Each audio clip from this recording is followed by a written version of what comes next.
All right, today we're going to go over de-braking a front 2.5 ton Rockwell.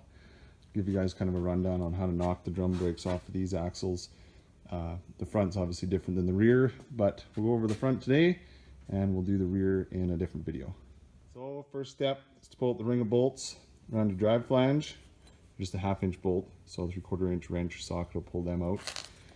It should slide right off. There's a little gasket in behind there. Sometimes you have to give it a little tap just to break it free. Once you get that off, you'll see that there's 2 locking nuts on the spindle. They hold the preload on the bearing.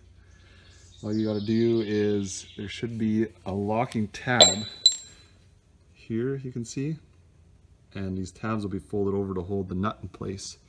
All you got to do is take a chisel, fold that locking tab back up like I did there and there. Then what you'll need is a 3-inch 8-point socket. With our socket, the outer nut should be fairly tight, so it'll take a bit to break it loose.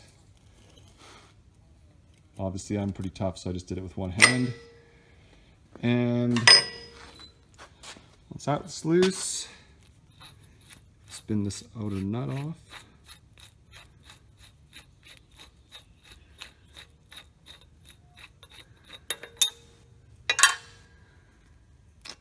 Lock tab comes off, that. And this back nut, it just sets a preload on the bearing, so it's not too tight. Even the weakest of guys should be able to loosen that with one hand. Okay, now that we have both spindle nuts off, all that we have left holding things together is the outer wheel bearing there. You can see it packed full of grease. And it should slide right off once we start breaking this drum loose. And it comes apart right in here.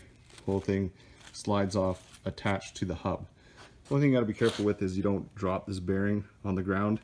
It kind of has a tendency to just slide out and hit the ground. So make sure you hold your hand over it, catch it when it comes loose. So when it comes to pulling these brake drums off, sometimes you get lucky and you can wiggle it loose and it'll slide off and everything's happy.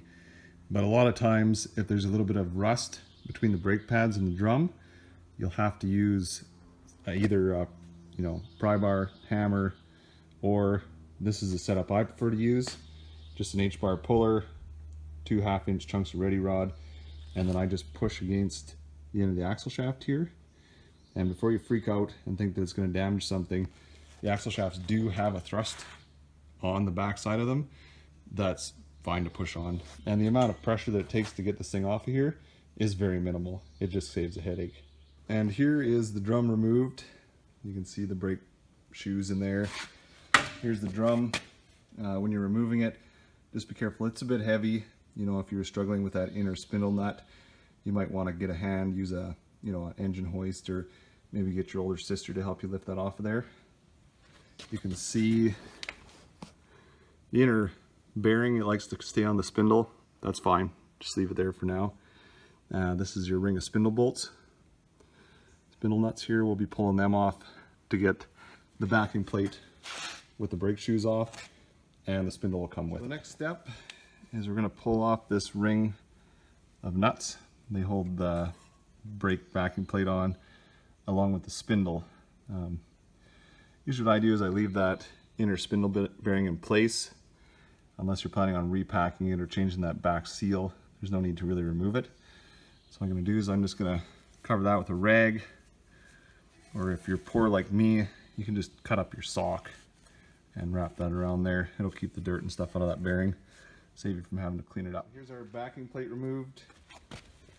Comes with a little spacer, sits on it. All that's junk. It can go in the scrap bin. Here's the spindle, it's broke loose. It'll sometimes take a little bit of effort to get it free.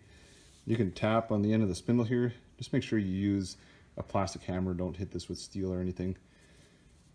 And basically just wiggle it loose, slide it off.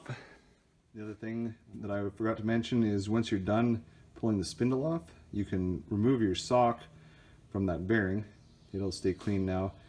And what I prefer to do is just give her a little shot of brake clean just kind of knock the grease off of it, and then you can put it back on your foot so you have it for the next time you got to pull brakes off the Rockwell.